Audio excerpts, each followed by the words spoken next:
چترال میں گلیشیئر پگھلنے سے دریا میں طغیانی نے تباہی مچا دی ہے۔ دریا یارقون میں طغیانی سے ریشن میں کٹائی ہونے لگی ہے۔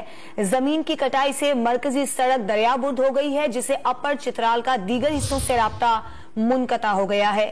اس پر بات کریں گے ڈان نیوز کے نمائندے سراج الدین سے۔ سراج الدین، کیا صورتحال ہے اس مقام کی؟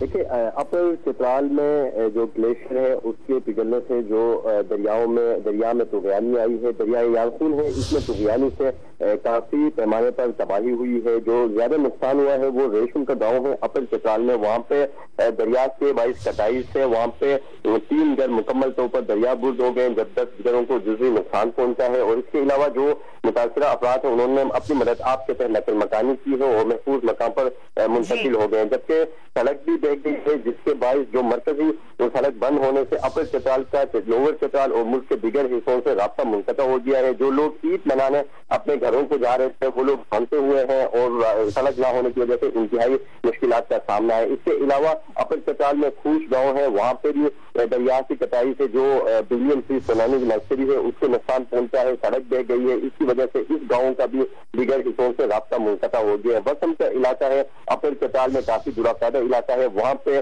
جو سسپینشن برج ہے، رابطہ برج، اس سے بہ جانے سے گاؤں کا رابطہ جو ہے منقطع ہو گیا ہے۔ پانی جو ہے میں اور جو جنگلات وغیرہ میں داخل ہو گئے، اس کی وجہ سے کافی سارا نقصان پہنچا ہے۔ ابھی تک ریشن میں کسی قسم کی کوئی کارروائی نہیں ہوئی ہے۔ وہاں پہ رجسٹر میں مقامی جو ہیں وہ وہاں پہ پہنچے تھے، لوگوں کو لیکن دہانی کرائی گئی تھی کہ روڈ کو کھولنے کے لیے اقدامات کریں گے، جو لوگ متاثر ہوئے ان کے لیے اقدامات کریں، لیکن ابھی تک کسی قسم سے کوئی اقدامات نہیں کیے گئے ہیں۔ سڑک بدستور بند ہے، لوگوں کو شدید مشکلات کا سامنا ہے کیونکہ بڑی تعداد میں جو ملک کے دیگر علاقوں میں لوگ آباد ہیں وہ عید منانے اپنے آبائی علاقوں کا رخ کر رہے ہیں، وہ پھنسے ہوئے ہیں وہاں۔ بہت شکریہ سراج الدین۔